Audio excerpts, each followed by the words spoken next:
ततः शङ्खाश्च भैर्यश्च कणगानकगोमुखाः सहसैवाभ्यहन्यन्त सशब्दः सुमुलोऽभवत्. భీష్ముడు శంఖారావం చేసిన పిమ్మట కౌరవ సైన్యమునందలి తక్కిన వారును శంఖములను, భేరులను, తప్పెటలు మొన్నగు వారిని వెంటనే మోగించుడి. ఆ శబ్దము చే దిక్కులు పిక్కటిల్లను. 13వ శ్లోకార్థం. ఆ తరువాత శంఖములు, డోళ్లు, ఢంకాలు, భేరీలు మరియు కొమ్ము వాయిద్యములు ఒక్కసారిగా మ్రోగినవి.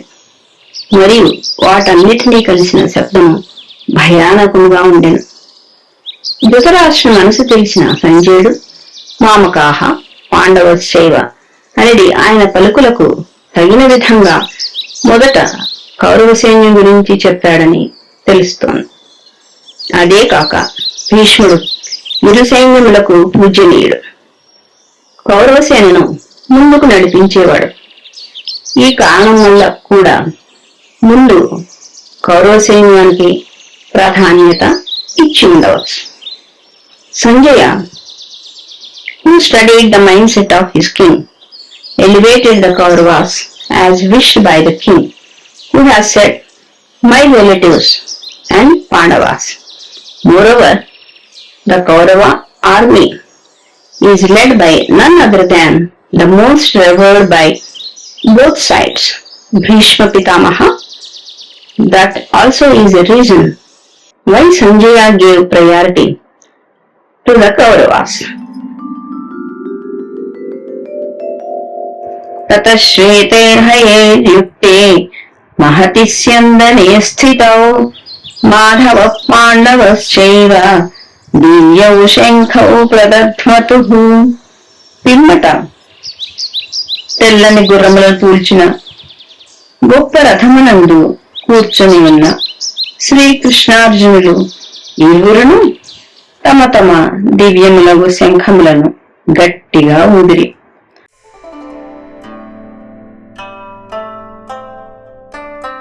14వ శ్లోకం.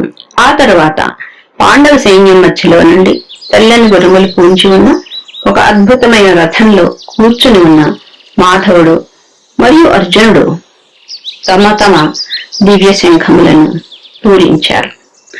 కౌరవ సైన్యం పక్షం నుండి వచ్చిన ధ్వని సద్దుమణిగిన పిదప కృష్ణ పరమాత్మ మరియు అర్జునుడు అద్భుతమైన రథంలో కూర్చుని ఉండి భయరహితులే తమ తమ శంఖములను శక్తివంతంగా పూరించారు. దీనితో పాండవ పక్షంలో కూడా యుద్ధానికి ఉత్సాహం రగిలింది. సంజయుడు శ్రీకృష్ణుడికి మాధవ అన్న పేరు వాడాడు. మా అంటే లక్ష్మీదేవిని సూచిస్తుంది, ధవ అంటే భర్త అని. శ్రీకృష్ణుడు తన విష్ణుమూర్తి రూపంలో ఐశ్వర్య దేవత అయిన లక్ష్మీదేవికి భర్త. సౌభాగ్య దేవత యొక్క అనుగ్రహం పాండవుల పక్షాన ఉన్నదని, వారు త్వరలో యుద్ధంలో విజయులే తమ రాజ్యాన్ని తిరిగి పొందుతారని ఈ శ్లోకం సూచిస్తున్నది. పాండవులంటే పాండురాజు కుమారులు అని.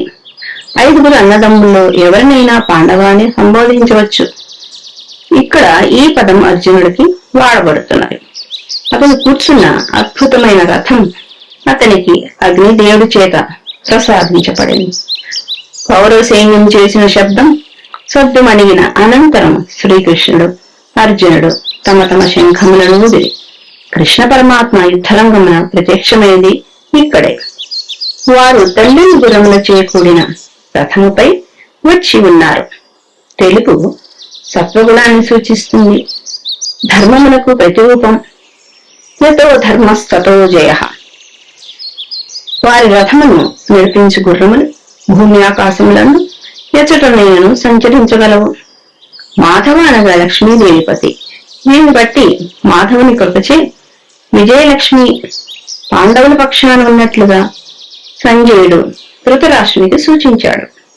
పాండవ పక్షాన శ్రీకృష్ణ పరమాత్మ శంఖము ఊదుటచే కూడా భగవంతుని ఆశీస్సులకు పాండవులు ఉన్నారని పరోక్షంగా తెలియజేశాడు.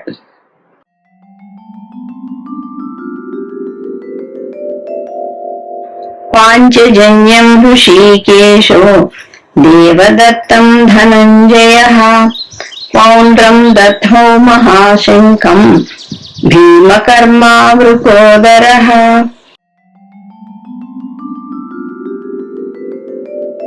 अनन्तविजयम् राजा कुन्तीपुत्रो युधिष्ठिरः नकुलः सहदेवश्च सुघोषमणिपुष्पकौ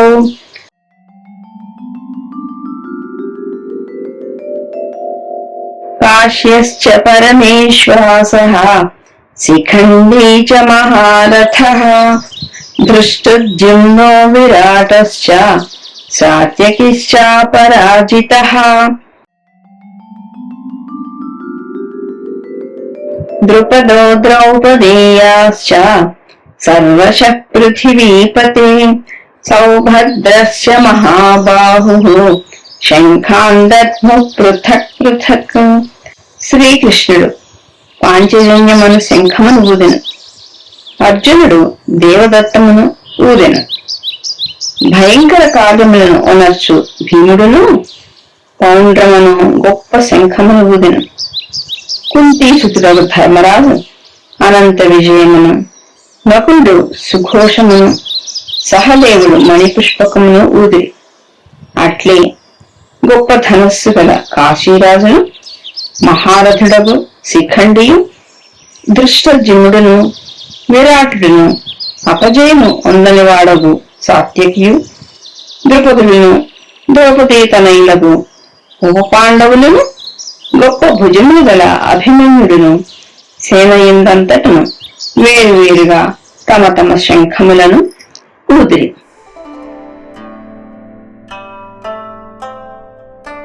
15 నుండి 18 శ్లోకాల వరకు.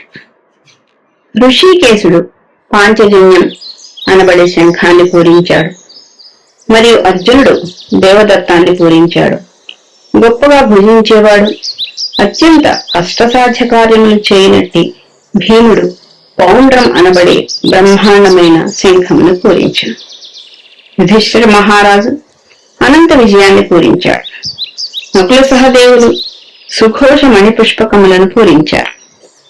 గొప్ప విలుకాడైన కాశీరాజు, మహారథుడైన శిఖండి, దృష్టజన్ముడు, విరాటుడు మరియు అజేయుడైన సాత్యకి, ద్రుపదుడు, ద్రౌపది యొక్క 5 కుమారులు మరియు భుజబలము కలవాడు సుభద్ర పుత్రుడు అయిన అభిమన్యుడు వీరందరూ తమ తమ శంఖములను పూరించారు. శ్రీకృష్ణ భగవాన్ని ఋషికేశ అని సంబోధించి ఆయన ఇంద్రియములను జయించినవాడు, తన ఆశ్రితులకు ఇంద్రియ నిగ్రహాన్ని ప్రసాదించేవాడు అని స్ఫురిస్తుంది. శ్రీకృష్ణార్జున శంఖములు అత్యంత శ్రేష్టమైనవి. పంచజుడు ఆమె రాక్షసుని ఎముకలచే ఏర్పడుటచే పాంచజన్యం అని పేరు వచ్చింది. అర్జునుడు రాజసూయాగానికి తగిన ధనం సమకూర్చిన వాడవుటచే ధనంజయుడు అనే నామం వచ్చింది. పాండవ సైన్యంలో మిగిలిన మహారథులు తమ తమ శంఖాలను పూరించారు.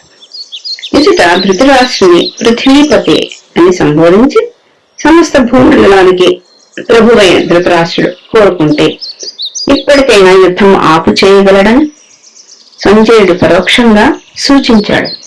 తన కుమారుని చక్రవర్తిగా చేయాలని దుర్బుద్ధి గల ధృతరాష్ట్రుడు ఈ మాటలకు చెల్లించలేదు. By referring Lord Krishna as Hrishikesha, Sanjaya praised the Lord as the one who had conquered his senses and helped his disciples to conquer the senses. The conches of Lord Krishna and Arjuna are very powerful. Panchajanya was made with the bones of a demon called Panchaja. As Arjuna collected the required money for Rajasuya, he got the name. The other great warriors of the Pandavas' army blew their conches.